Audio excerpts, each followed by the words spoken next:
সূরা নাহলের 90 নম্বর আয়াতের তাফসীর শুনে আসতেছিলাম। বিগত 2 জুমাতে আমরা সূরা নাহলের তাফসীর শুনেছি। কিছু পয়েন্ট বাকি থাকার কারণে সেটা আমরা আজকে শেষ করব ইনশাআল্লাহ। এই সূরা নাহলের মধ্যে 90 নম্বর আয়াতে আল্লাহ পাক রব্বুল আলামিন বিশেষভাবে 6টি কাজের কথা বলেছেন। 3টি কাজ করতে বলেছেন আর 3টি কাজ থেকে বিরত থাকতে বলেছেন। এই 3টি কাজ করতে বলেছেন এগুলো আমরা শুনেছি। 1 নম্বর ছিল আদল তথা ইনসাফ। ইনসাফ মানে পাওনাদারের পাওনাগুলো বুঝিয়ে দেওয়া। সর্বত্র যে যার কাছ থেকে যে বিষয়ের পাওনা আছে পাওনাদারের পাওনাগুলো পরিশোধ করে দেওয়া, এটার নাম হলো ইনসাফ। 2 নম্বর আল্লাহর আদেশ ছিল ইহসান। ইহসান মানে হলো পাওনাদারের পাওনা যতটুকু অতটুকু দেওয়ার পরে আর একটু বাড়িয়ে দেওয়া। যদি সুযোগ থাকে, সামর্থ্য থাকে, তাকে একটু বাড়িয়ে দেওয়া, এটা হলো ইহসান। এবং সকলের সঙ্গে সর্বক্ষেত্রে সুন্দর আচার ব্যবহার প্রকাশ করা, এটা হলো ইহসান। ইন্নাল্লাহা ইউহিব্বুল মুহসিনিন। আল্লাহ তাআলা মুহসিনদেরকে ভালোবাসেন। যারা মানুষের সঙ্গে সুন্দর আচরণ করে, ভালো ব্যবহার করে, হাসি মুখে কথা বলে, আল্লাহ তাআলা তাদেরকে ভালোবাসেন। এটা কার ঘোষণা? আল্লাহ নিজের ঘোষণা। ইন্নাল্লাহা ইউহিব্বুল মুহসিনিন। নিশ্চয়ই আল্লাহ তাআলা মুহসিনিনদেরকে ভালোবাসেন। আল্লাহ তাআলা আমাদেরকে মুহসিনদের কাতারে শামিল হওয়ার মতো তৌফিক দান করেন। 3 নম্বর যে আদেশ করেছেন আল্লাহ তাআলা আয়াতের মধ্যে, সেটা হলো ওয়াইতা ইদিল কুরবা। কুরবাদেরকে দান করা। কুরবা মানে আত্মীয় স্বজন। আমরা গত শুক্রবারে এই আত্মীয় স্বজনের হক সম্পর্কে মোটামুটি লম্বা কথাই শুনেছি। যে আত্মীয় স্বজনের গুরুত্বের ব্যাপারে কোরআনে এবং হাদিসে কত বেশি তাগিদ করা হয়েছে। আল্লাহ তাআলা বিভিন্ন জায়গায় কোরআনের মধ্যে আত্মীয়তার হক বুঝে দেওয়ার ব্যাপারে যথেষ্ট গুরুত্ব আরোপ করেছেন। নবী করিম সাল্লাল্লাহু আলাইহি ওয়াসাল্লাম হাদিসে পাকের মধ্যে আত্মীয়তার হক সম্পর্কে অনেক দিক নির্দেশনা দিয়েছেন। এখন দায়িত্ব হলো শুধু ওগুলো বাস্তবায়ন করা, নিজেদের জীবনে প্রয়োগ করা। আল্লাহু আকবার। বুখারী শরীফের শুরুর দিকে এক হাদিসের মধ্যে আসছে, নবী করিম সাল্লাল্লাহু আলাইহি ওয়াসাল্লামের উপর যখন সর্বপ্রথম ওহী নাজিল হয়েছিল, জিবরিল আমিন তাকে অনেক জোরে জোরে বুকের সঙ্গে চাপ দিয়েছিল। তখন তিনি অনেক ভয় পেয়ে গিয়েছিলেন, একেবারে ভয়ে কাঁপতেছিলেন। হঠাৎ কি একটা পরিবর্তন, শরীরের মধ্যে কম্পন সৃষ্টি হয়ে গিয়েছে। তখন তিনি এসে তার প্রিয়তমা স্ত্রী হযরত খাদিজাতুল কুবরা রাদিয়াল্লাহু তাআলা আনহুর কাছে ঘটনা বর্ণনা করেছেন যে আমার তো এরকম অবস্থা, আমার তো আমি জানের ব্যাপারে আশঙ্কা করছি, না জেনে আমার মৃত্যু হয়ে যায়। তখন আম্মাজান খাদিজাতুল কুবরা রাদিয়াল্লাহু তাআলা আনহা নবীজিকে সান্ত্বনা দিয়েছেন। কি বলে সান্ত্বনা দিয়েছেন? কাল্লা ওয়াল্লাহি লা ইউখজিকাল্লাহু আবাদা। আল্লাহর কসম করে বলি, আমি এ কথা খুব দৃঢ়তার সাথে বলতে পারি, কশ্চিন কালেও মহান আল্লাহ তাআলা আপনাকে এই দুনিয়াতে এবং পরকালে লাঞ্ছিত, অপদস্থ এবং ক্ষতিগ্রস্ত করবেন না। কাল্লা ওয়াল্লাহি লা ইউখজিকাল্লাহু আবাদা। আল্লাহ তাআলা আপনাকে কখনোই ধ্বংস করে দিবেন, এটা গ্যারান্টি। এত দৃঢ়তার সাথে আম্মাজান কিভাবে বললেন? ওনার এই দাবির ব্যাপারে উনি কিছু দলিল পেশ করেছেন। কে কে দলিল পেশ করেছেন? খাদিজাতুল কুবরা রাদিয়াল্লাহু তাআলা আনহা।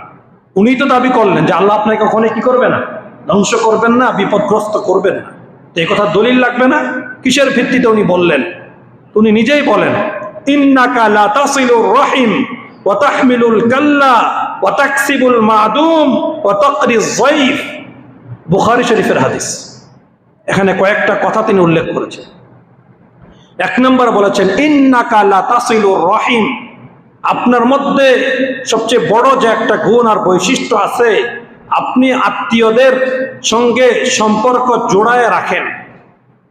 আত্মীয়রা যদি ঘাটতারামি করে, দুষ্টামি করে, আপনার সঙ্গে সম্পর্ক ছিন্ন করতে চায়, আপনি আগে বেড়ে তার সঙ্গে সম্পর্ক জড়িয়ে রাখেন, তার সঙ্গে সম্পর্ক মজবুত করেন। সে যতবার পিছলিয়ে যায় আপনি ততবার বেহায়ার মতো আগে গিয়ে তার সঙ্গে সম্পর্ক জুড়ে দেন। ইন্নাকা লা তাসিলুর রহিম, আপনি আত্মীয়তার সম্পর্ককে দৃঢ় করেন, মজবুত করেন।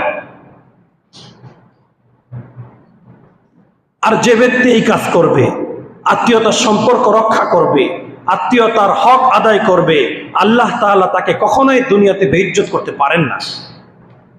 আল্লাহ তাআলা তাকে দুনিয়াতে মারাত্মক ক্ষতিগ্রস্ত করতে পারেন না। কাজে এই জন্য আমার দৃঢ় বিশ্বাস আল্লাহ আপনাকে হেফাজত করেন।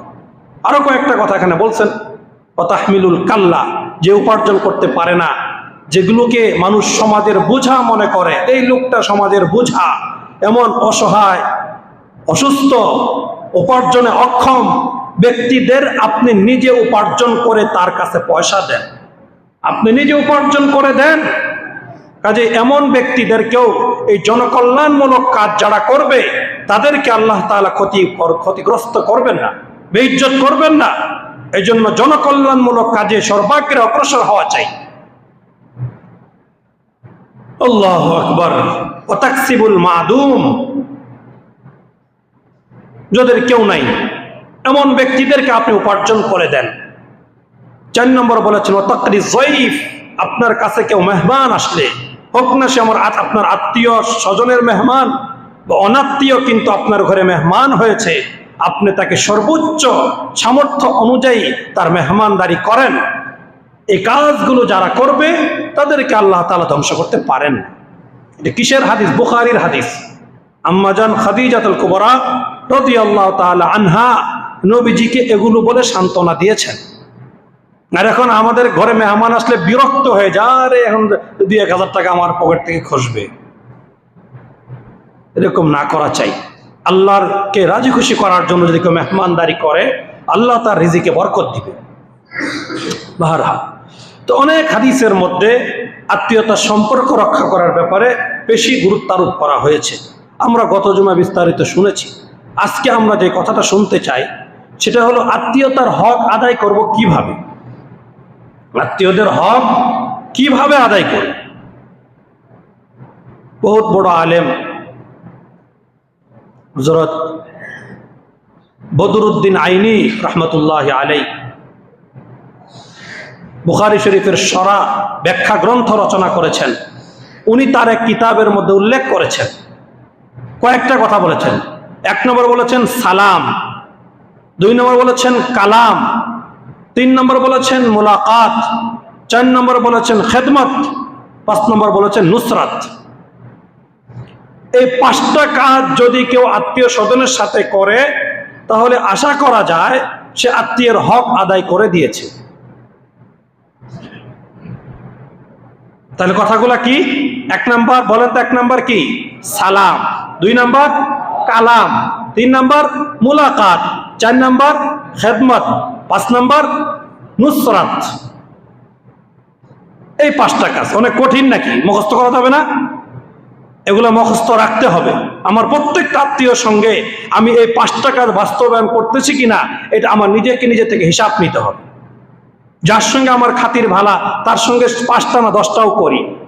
একই আত্মীয়, একই বাবার সন্তান, তার সঙ্গে আমার যে কোনো কারণে বনিবনা না, আমি তার সঙ্গে 5টার একটাও করি না, তাহলে তো হইলো না। এটা তো হাদিসে বলা হয় নাই যে তোমার সঙ্গে ভালো ব্যবহার করে তুমি তার সঙ্গে সম্পর্ক রাখলা, আর যে তোমার সঙ্গে খারাপ দূরে, এটা তো হইলো না। বরঞ্চ যে সম্পর্ক নষ্ট করে আগে বেড়ে তার সঙ্গে সম্পর্ক জোড়াও। একই বাবার হাড়িতে ভাত খেয়ে বড় হয়েছে 4 জন 5 জন 10 জন সন্তান, কিন্তু দেখা গেল বড় হওয়ার পরে কোনো সন্তান 2 জনে 3 জনে খুব খাতির, আর বাকিদের সঙ্গে দূরত্ব। এটা ইসলাম চায় না, এটা আমাদের মন গড়া। এই সম্পর্কের দ্বারা এই হুমকি থেকে বের হওয়া যাবে না।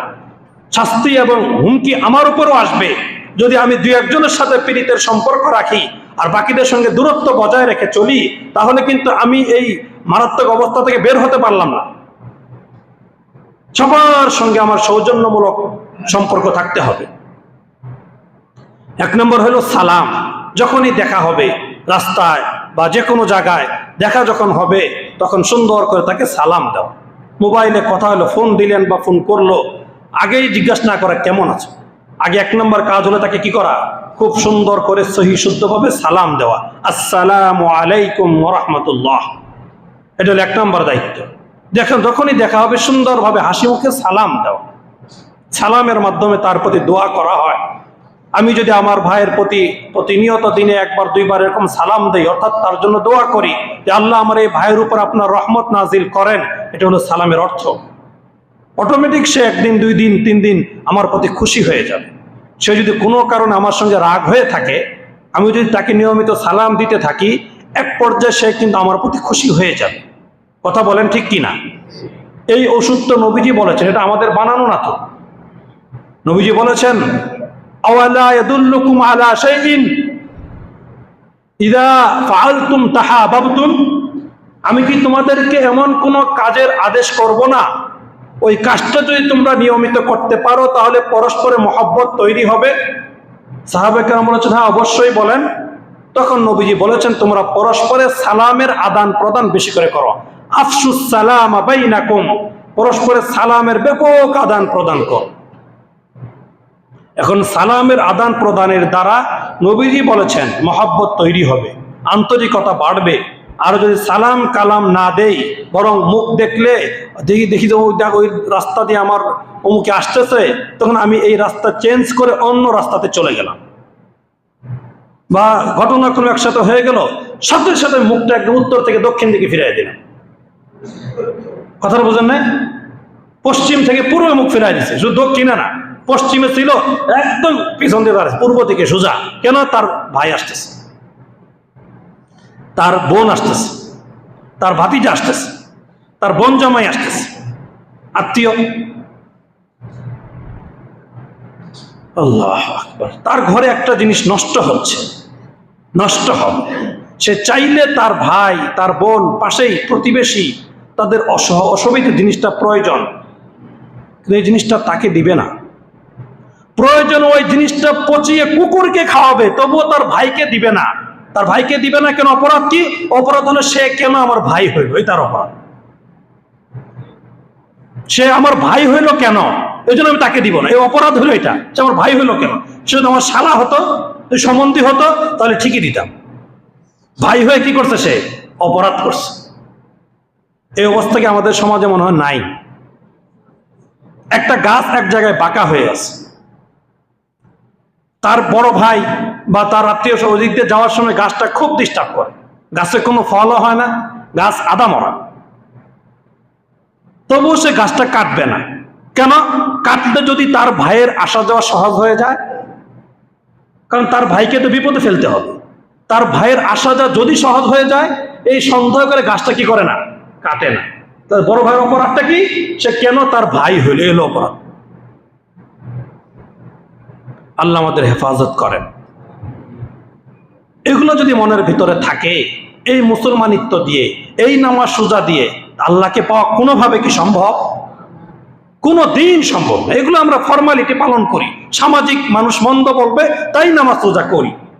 মন যদি পরিষ্কার করতে না পারি, মনের ভিতরে যদি কলুষতা থাকে, মনের ভিতরে যদি আরেকজনকে অসুবিধায় ফেলার মানসিকতা থাকে, তাহলে আমার এগুলো কোনোই কাজে আসবে না।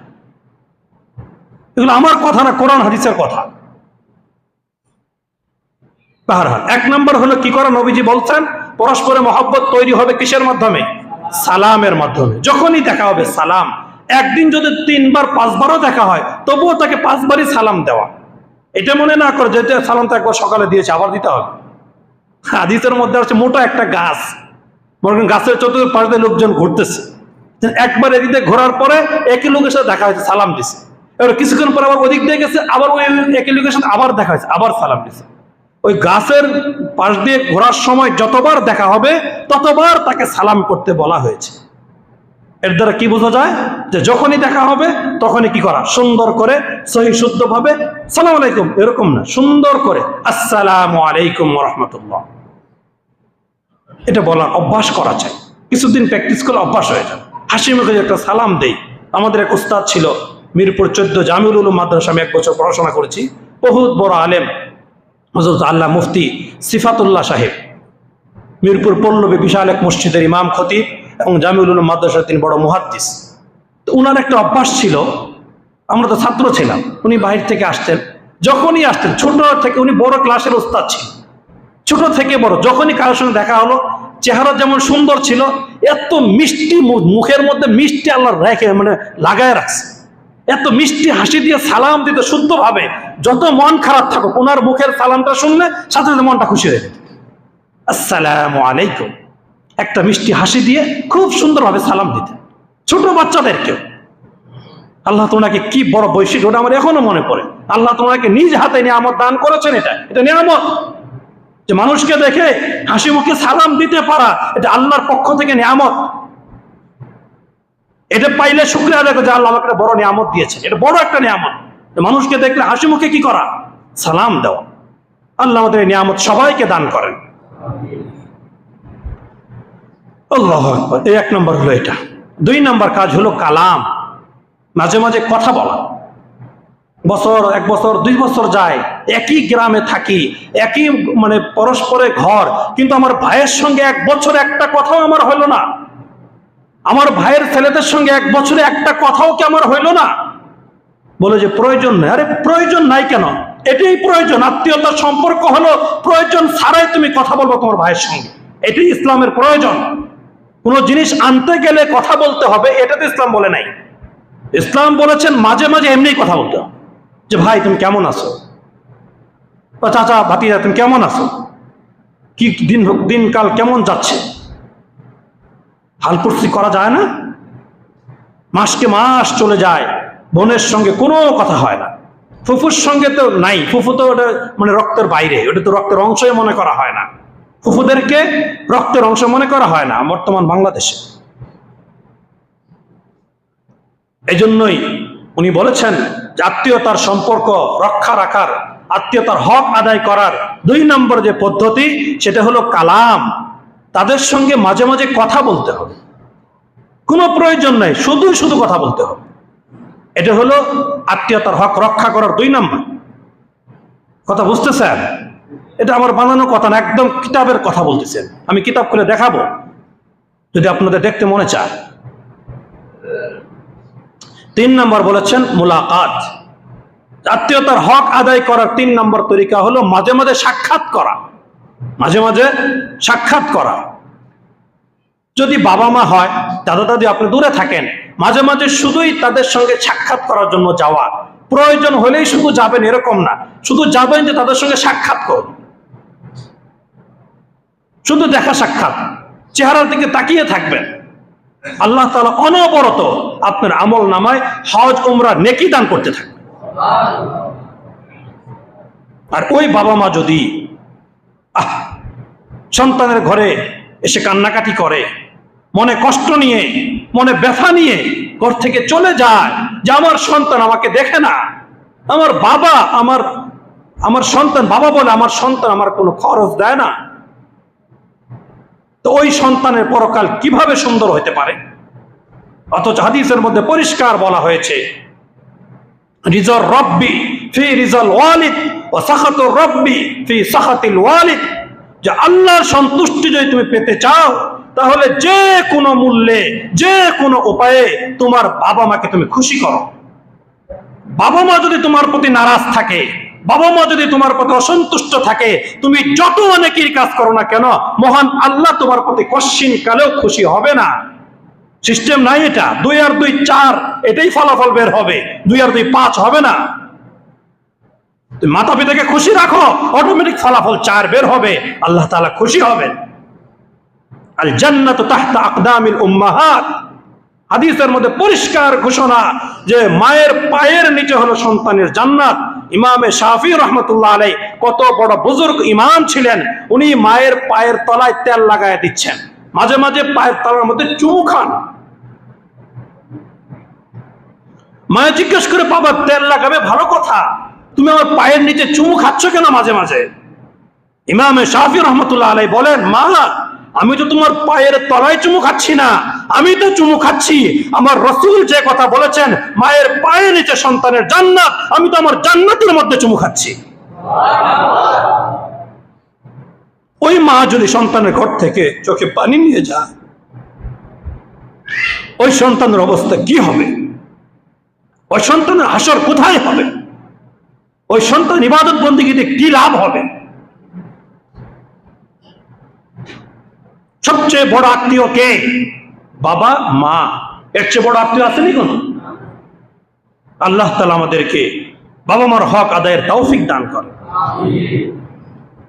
মুলাকাত, মাঝে মাঝে মুলাকাত, শুধু বাবা মা না, যে কোনো আত্মীয়, ভাই বোন, ভাতিজা ভাতিজি, বাগিনা বাগিনী, ফুফু, আত্মীয় স্বজন যারা আছে, মাঝে মাঝে তাদের সঙ্গে মুলাকাত করা চাই, দেখা সাক্ষাৎ করা চাই। পয়সা খরচ করে কিছু হাদিয়া তোহফা নিয়ে তাদের সঙ্গে দেখা করে আসা চাই। পয়সা খরচ করার মতো সামর্থ্য নাই, এমনি আপনি খালি হাতেই যান না। দেখেন আপনার বোন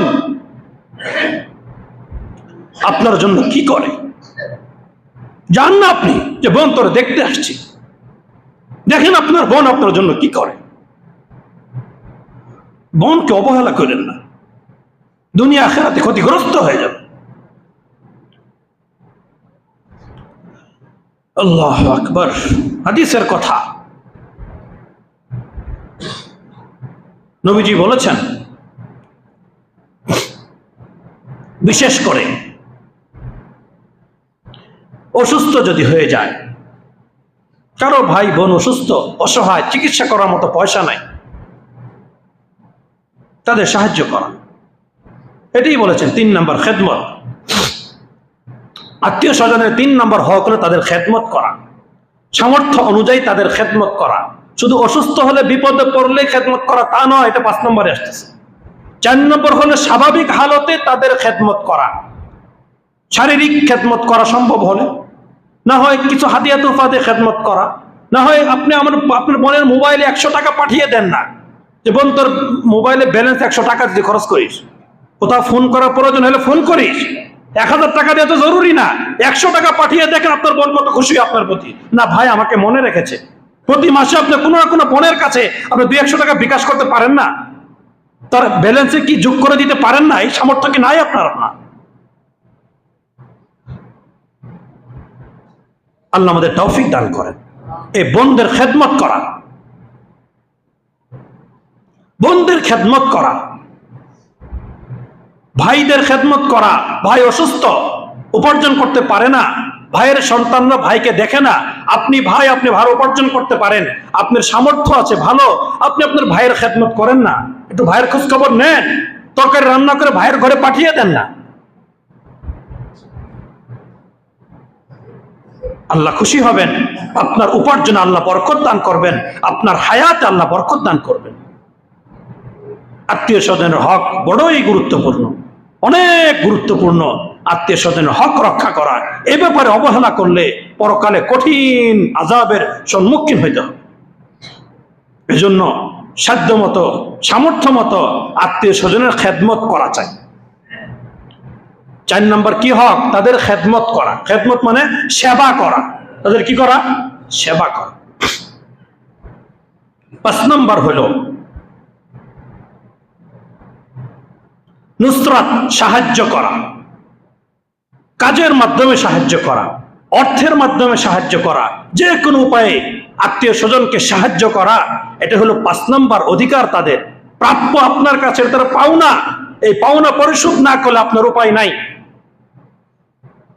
এটা নফল আপনার জন্য জরুরি, করতে হবে। আত্মীয় স্বজনের পাওনা পরিশোধ করা আপনার জন্য জরুরি। শুধু আপনার বাবার সম্পত্তির ভাগ দিয়ে পরিশোধ করলেন মনে মনে খুশি আমি আমার বোনদের হক সব বুঝিয়ে দিয়েছি, না, এটা তো আপনার ফরজ দিতেই হবে, এটা তো কোনো না দেওয়ার কোনো সুযোগই নাই। আপনার বাবার সম্পত্তি থেকে বোনদের হক দেওয়ার পরেও, মেয়েদের হক দেওয়ার পরেও সারা জীবন যতদিন আপনি জীবিত থাকবেন তাদের খোঁজ খবর নেওয়া, তাদের সঙ্গে সাক্ষাৎ করা, তাদের ঘরে হাদিয়া পাঠানো, বিপদে পড়লে সহযোগিতা করা, এই সবগুলো করা আপনার জন্য দায়িত্ব, করতে হবে।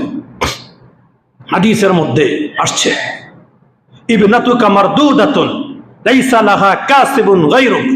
নবীজিকে প্রশ্ন করা হয়েছে আইয়ু সাদাকাতি আফজাল, ইয়া রাসূলুল্লাহ সর্বোত্তম সদকা কোনটা, সর্বোত্তম অনুদান কোনটা? মাদ্রাসা মসজিদে দেওয়া? না, নবীজি কথা বলেন নাই। নবীজি বলেছেন সর্বোত্তম অনুদান হলো এটা যে ঘটনাক্রম যদি তোমার মেয়ে কোনো জায়গায় বিবাহ হয়েছিল, যে কোনো কারণে ওই স্বামীর সঙ্গে তার বনিবানা হয়নি, সংসারটা ভেঙে গিয়েছে, ওই মেয়ে তোমার ঘরে ফেরত এসেছে, যে তোমার ঘরে বাদীর মতো জীবন যাপন করছে, তোমার ছেলের বউরা, তোমার ছেলেরা, অন্যান্য সদস্যরা তোমার এই মেয়েকে একেবারে চোখের কোটা পড়লে যেরকম অসুবিধা মনে করে, এরকম বিরক্তি বোধ করে, এই মেয়ের পিছনে, এই বোনের পিছনে যদি কোনো ভাই খরচ করে, যদি কোনো বাবা মা খরচ করে, নবীজির পবিত্র জবান থেকে ঘোষণা, পৃথিবীর মধ্যে এর চেয়ে বড় মূল্যবান সৎকার হতে পারে না। ইবনাতুকা মারদুদাতুন লাইসা লাহা কাসিবুন গায়রুক, যে সন্তান, যে মেয়ে, যে বোন তালাক নিয়ে ঘরে ফেরত এসেছে, অবহেলা করেন না। তাকে অবহেলা করলে উপায় থাকবে না, সর্বোচ্চ মর্যাদা তাকে দিতে হবে। নবীজি বলেছেন এর পিছনে খরচ করলে এই খরচটা সর্বোত্তম খরচ বলে বিবেচিত হবে। সে উপার্জন করতে পারে না। অন্য হাদিসের মধ্যে, বুখারীর হাদিস, নবীজি বলেছেন as-sa'i 'ala al-armalati কাল মুজাহিদ ফি সাবিলিল্লাহ আবিল কাইম আল-লাইল ওয়াস-সাইম আন-নাহার। নবীজি বলেন যদি কোনো বিধবা নারীকে বা অসহায় গরিব মিসকিন আত্মীয় স্বজনের পিছনে কেউ অর্থ করি ব্যয় করে, অর্থ দিয়ে তাদেরকে সাহায্য করে, নুসরাত করে, বিধবা কোনো নারীকে, স্বামী মরে যাওয়া এমন কোন নারীকে, তালাক প্রাপ্ত কোন নারীকে, অথবা কোন গরিব আত্মীয় স্বজনকে যদি কেউ আর্থিক সহযোগিতা করে, আল্লাহ রাসূল সাল্লাল্লাহু আলাইহি ওয়াসাল্লাম বলেছেন সহিহ হাদিসের ঘোষণা যে ওই ব্যক্তি ওই আল্লাহর রাস্তায় যুদ্ধ করে যে নেকি লাভ করবে, ওই ব্যক্তির থেকেও এই ব্যক্তির নেকি বেশি হবে। অথবা নবীজি বলেছেন আবিল কাইম আল-লাইল, সারা রাত দাঁড়িয়ে যে ব্যক্তি নফল নামাজ পড়ে, যে ব্যক্তি বিধবা নারীর পিছনে বা কোনো গরিব মিসকিন আত্মীয় স্বজনের পিছনে টাকা পয়সা খরচ করবে, সারা রাত নফল নামাজ পড়ে যে নেকি অর্জন করেছে, ওই ব্যক্তি 10 টাকা খরচ করে তার সম্পদ থেকে বেশি নেকি লাভ করবে। আমি সাইমান নাহার, সারাদিন না খেয়ে বড়দিনে রোজা রেখে কষ্ট করে যে নেকি হাসিল হবে, অসহায় কোন আত্মীয়কে আপনি সাহায্য যদি করেন, আল্লাহ তাআলা আপনাকে এই সারাদিন না খেয়ে রোজার থেকেও বেশি নেকি আপনাকে দান করবেন। তাহলে কেন করবো না?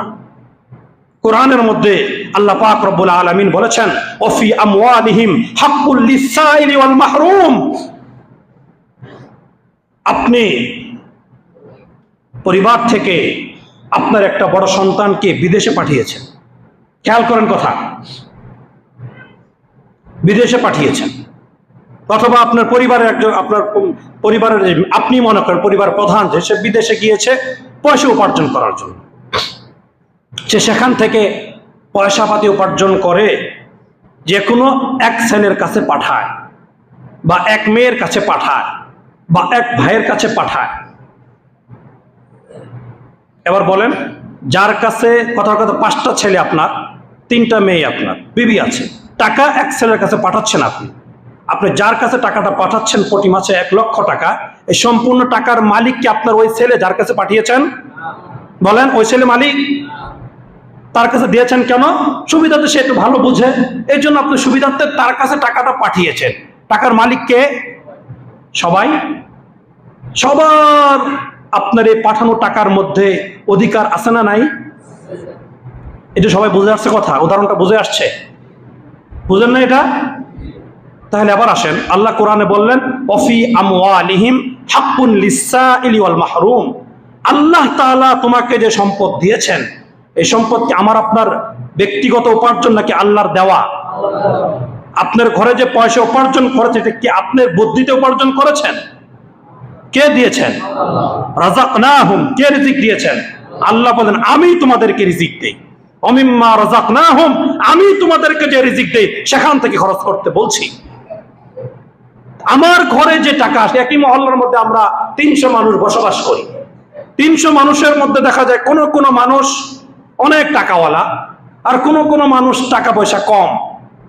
তো যে মানুষগুলো টাকাওয়ালা, ওদের কি টাকা কি ওই গরিবের যে আল্লাহ, ওই আল্লাহ দিছে নাকি অন্য আল্লাহ দিছে?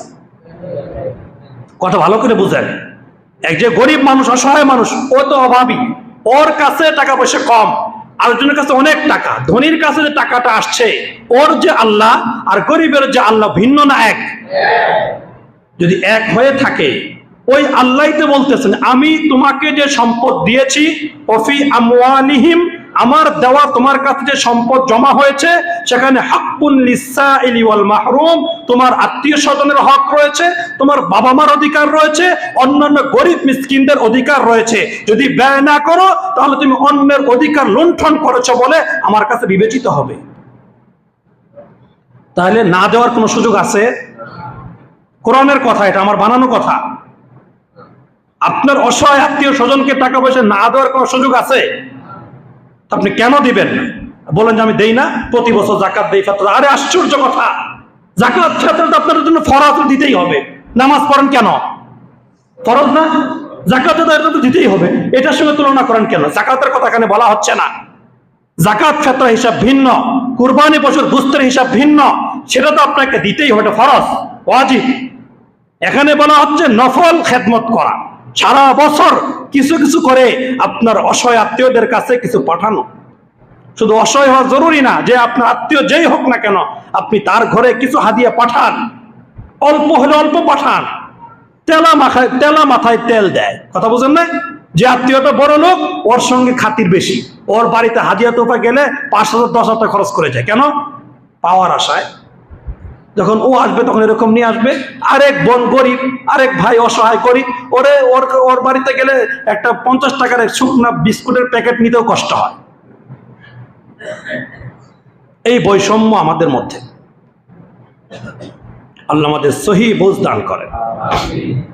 বাহরহাল, এই আত্মীয়তার সম্পর্ক রক্ষা করা অত্যন্ত জরুরি। এগুলো বলে শেষ করা যাবে না। কোরআন হাদিসে এই পরিমাণ দিক নির্দেশনা দেওয়া হয়েছে, এই পরিমাণ গুরুত্ব আরোপ করা হয়েছে, অল্প সময়ে বলে শেষ করা সম্ভব না। এই জন্য আমরা সকলেই আত্মীয়তার হক রক্ষা করার ব্যাপারে সর্বোচ্চ চৌকান্না থাকবো। আল্লাহ আমাদের তৌফিক দান করেন। এরপরে যে 3টা কাজ আল্লাহ নিষেধ করেছেন, ওয়ায়ানহা আনিল ফাহশাই ওয়াল মুনকার ওয়াল বাগয়, সংক্ষিপ্ত আকার 3টা বলে শেষ করে দিন। 3টা কাজ করতে আল্লাহ তাআলা সরাসরি নিষেধ করেছেন। 1 নম্বর হলো ফাহশা। ফাহশা মানে হলো অশ্লীল কার্যক্রম।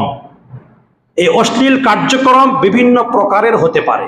মৌখিক অশ্লীল, আল আকওয়ালুল ফাওয়াহিশ। 2 নম্বর ফেলের আল আফআলুল ফাওয়াহিশ। 3 নম্বর আয-যাহির। 4 নম্বর আল বাতিন। অশ্লীল কার্যক্রম বিভিন্ন ভাবে হতে পারে। 1 নম্বর হলো মৌখিক ভাবে অশ্লীল। কিভাবে? মুখ দিয়ে বেহেশা বেফাহেশা কথা সমানে বলতেছে, কথা হলে কথায় কথায় গালিগালাজ, খারাপ শব্দ ব্যবহার করতেছে। এই মুখ দিয়ে তো পচা শব্দ উচ্চারণ করার জন্য দেওয়া হয় নাই, মুখ দিয়ে আল্লাহর নাম উচ্চারণ করার জন্য দেওয়া হয়েছে। মানুষকে ভালো কথা বলার জন্য তোমার জিহ্বা এখনো সচল রয়েছে, তুমি জিহ্বা নেড়ে পচা কথা কেন বলো? খারাপ খারাপ গালিগালাজ করে, এমন অশ্লীল শব্দ মুখে আনে যে শব্দ আনলে মুখ 70 বার ধোয়া দরকার, কুলি করা দরকার 70 বার। এটা হলো মৌখিক অশ্লীলতা। এটা থেকে আল্লাহ নিষেধ করেছেন যে মুখ দিয়ে অশ্লীল কথা, বকাবাদ্য, খারাপ শব্দ মুখ উচ্চারণ করতে পারবা না, নিষেধ। কোন সভ্য ভদ্র সম্ভ্রান্ত ফ্যামিলির সন্তান তার পবিত্র জবান দিয়ে এরকম খারাপ শব্দ উচ্চারণ করতে পারে না, হোক না সে দুনিয়াদার, নামাজ না পড়তে পারে, কিন্তু তার মুখ দিয়ে কখনোই অশ্লীল বাক্য উচ্চারিত হতে পারে না, যে সভ্য ঘরের সন্তান। কথা বুঝে আসতেছে? এটা হলো 1 নম্বর। 2 নম্বর হলো কার্যক্রমের অশ্লীলতা, কর্মের দ্বারা অশ্লীলতা। কর্মের অশ্লীলতা কি? অর্ধ উলঙ্গ পোশাক পরিধান করা, নারী হোক পুরুষ হোক, অর্ধ উলঙ্গ পোশাক, বুঝেন? শরীরের অর্ধেকের বেশি দেখা যায় এমন পোশাক পরিধান করে। নারীদের পর্দা করার কথা বলা হয়েছে, আরো বেশি সাজগুজ করে, আরো আঁটোসাঁটো পোশাক পরিধান করে, আরো আকর্ষণীয় ভাবে নিজেকে প্রদর্শন করার জন্য রাস্তাঘাটে ঘুরে বেড়ায়, পর পুরুষের সামনে নিজেকে ব্যঙ্গ, শরীরের বিভিন্ন অঙ্গভঙ্গি করে, ঢং করে। এগুলো অশ্লীলতা, বেহায়াপনা। এগুলো হলো কর্মের দ্বারা অশ্লীলতা। এগুলো আমাদের মেয়েরাই করে, আমাদের বোনরাই করে, আমাদের ছেলেরাই করে, আমাদের ভাইয়েরাই করে। এগুলো থেকে নিজের অধীনস্থ ছেলে এবং মেয়েদেরকে বিরত রাখতে হবে। ফাহেসা, অশ্লীল যে কার্যক্রমগুলো, এগুলো করা যাবে। কর্মের দ্বারা যে অশ্লীলতা, এগুলো থেকে সর্বোচ্চ গুরুত্ব সহকারে বিরত থাকতে হবে, আল্লাহ অর্ডার করেছেন। এরপর হইল প্রকাশ্যে অশ্লীলতা। এটা তো বললামই, কথার দ্বারা প্রকাশ্যে অশ্লীলতা হতে পারে, কর্মের দ্বারা প্রকাশ্যে অশ্লীলতা হতে পারে। গোপনে খারাপ কথা বলে অথবা গোপনে খারাপ কাজ করে, আর প্রকাশ্যে প্রকাশ্যে একদম সবার সামনে একদম বেহায়ার মতো চলতেছে, কোনো লজ্জা শরম বলতে কিছু নাই। নিজের ভাই, নিজের চাচা, নিজের দাদা, মুরব্বী, এদের সামনে অর্থ উলঙ্গ পোশাক পরে হাঁটতেছে, একটু শরমও লাগে না, একটু লজ্জাও লাগে না। এরকম বেহায়া আমাদের ঘরের সন্তান। এটা হলো আল্লাহ তাআলা কোরআনের মধ্যে বলে, ওয়ালা তাকরাবুল ফাওয়াহিশ মা যাহারা মিনহা ওয়া মা বাতান। অন্য আয়াত আল্লাহ বলেছেন, ওয়ালা তাকরাবুল ফাওয়াহিশ মা যাহারা মিনহা ওয়া মা বাতান। যে আল্লাহ তাআলা বলেছেন, তোমরা অশ্লীল কাজের ধারে কাছেও যেও না, সেটা প্রকাশ্যে হোক অথবা গোপনে হোক। আর গোপনে অশ্লীলতা তো 100 জন যুবকের মধ্যে প্রায় 90 জন যুবক এবং যুবতী এই গোপন অশ্লীল কাজের মধ্যে বর্তমান সমাজে জড়িত। প্রতি 100 জনের মধ্যে প্রায় 90 জন যুবক এবং যুবতী অশ্লীল, গোপন অশ্লীলতার মধ্যে জড়িত। কিভাবে জানেন না? কিভাবে? গোপনে এক রুমে গোপনে বসে অশ্লীল নাটক, সিনেমা দেখতে থাকে।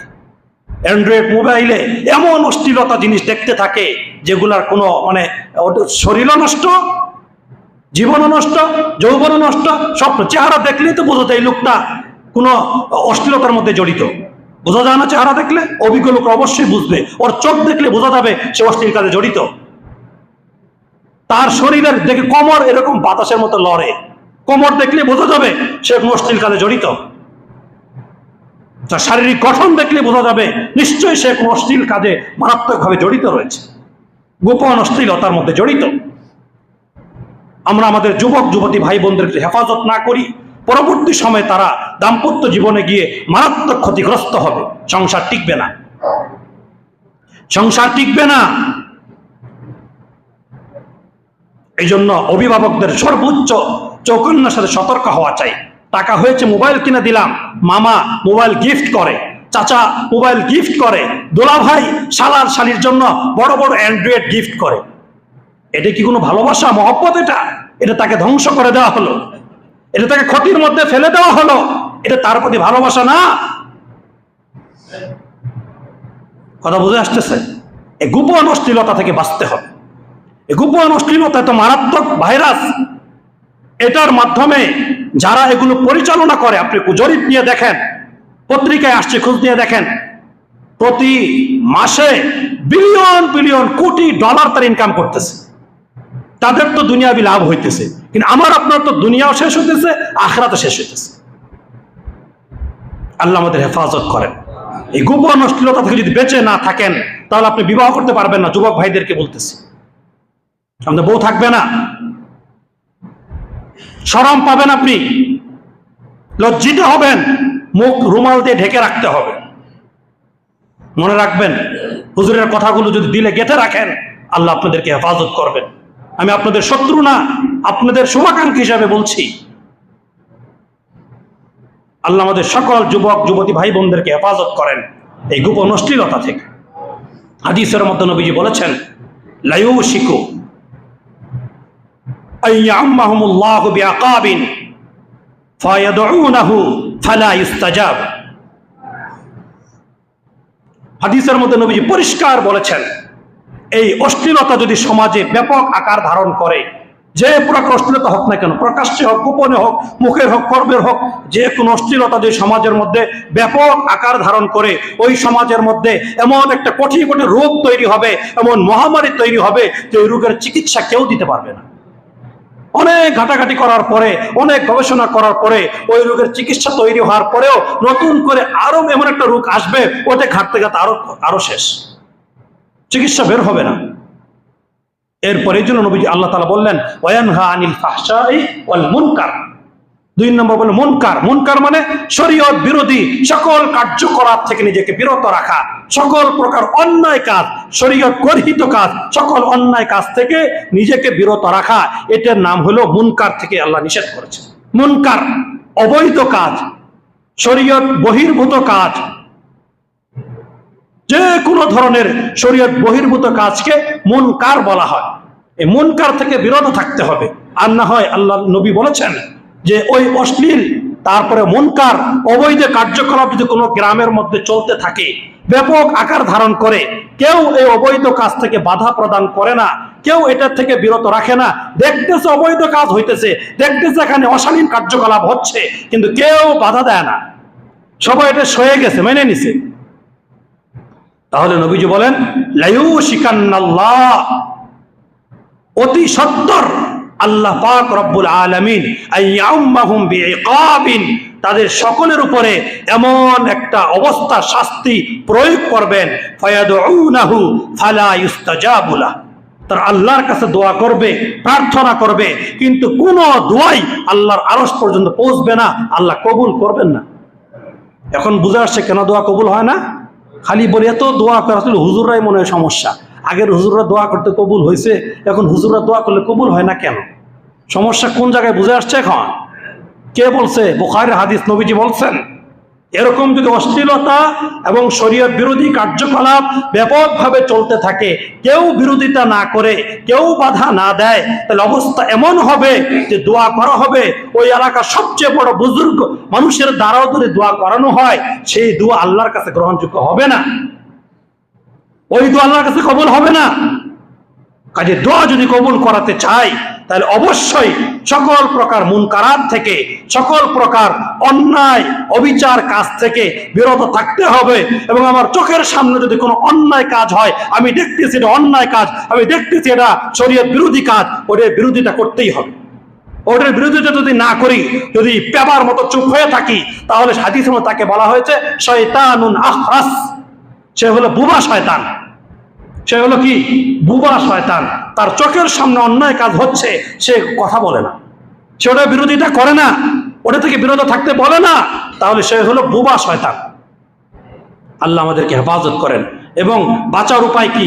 আল্লাহ তাআলা বলছেন ইন্না সালাতা তানহা আনিল ফাহশাই ওয়াল মুনকার, নিয়মিত নামাজ পড়ো, নামাজের হক আদায় করে নামাজ পড়ো, তাহলে সর্বপ্রকার ফাহশা, অশ্লীলতা এবং অবৈধ কার্যকলাপ থেকে নামাজই তোমাকে বিরত রাখবে। এরপরে সর্বশেষ আল্লাহ তাআলা বলছেন অল বাগি, বাগি মানে হলো জুলুম, সর্বপ্রকার জুলুম অত্যাচার থেকে নিজেকে বিরত রাখতে হবে। তো নবীজি বলেছেন লাইসা বাইনাহু ওয়া বাইনাল মাজলুম হিজাব, মজলুম ইত্তাকি দাওয়াতাল মজলুম ফাইন্নাহু বাইনাহা ওয়া বাইনাল্লাহি হিজাব, মজলুমের বদদুয়া থেকে তুমি বেঁচে থাকো, কেননা যে জুলুম করবে, ওই জুলুম আর মজলুমের মাঝখানে কোনো পার্টিশন থাকে না। সরাসরি সে যদি আহ বলে, জুলুমের শিকার হয়ে সে যদি আহ বলে, সে যদি মন থেকে কষ্ট প্রকাশ করে, এই কষ্টের সাথে সাথে আল্লাহর আরশে গিয়ে ধাক্কা খায়, আল্লাহ তাআলা সাথে সাথে তার বদদুয়া কবুল করে নেয়। এজন্য আল্লাহ তাআলা নিজে বলে দিলেন ওয়ায়ানহা আনিল ফাহশা ওয়াল মুনকার ওয়াল বাগি, সর্বপ্রকার জুলুম থেকে, অত্যাচার থেকে নিজেকে বিরত রাখো, না হয় আল্লাহর কাছে তোমার ক্ষতি অনিবার্য। সে মাজলুম যদি তোমার বিরুদ্ধে বদদুয়া করে, তার অন্তরের ভিতর থেকে আহ শব্দ প্রকাশ হয় জুলুমের শিকার হওয়ার কারণে, তাহলে তোমার ক্ষতি অনিবার্য, নিশ্চিত থাকতে পারো। আল্লাহ তাআলা আমাদের সকলকে কথাগুলো সুন্দরভাবে বুঝে পুঙ্খানুপুঙ্খানু আমল করার মতো তৌফিক দান করেন। সকলেই বলি আমিন।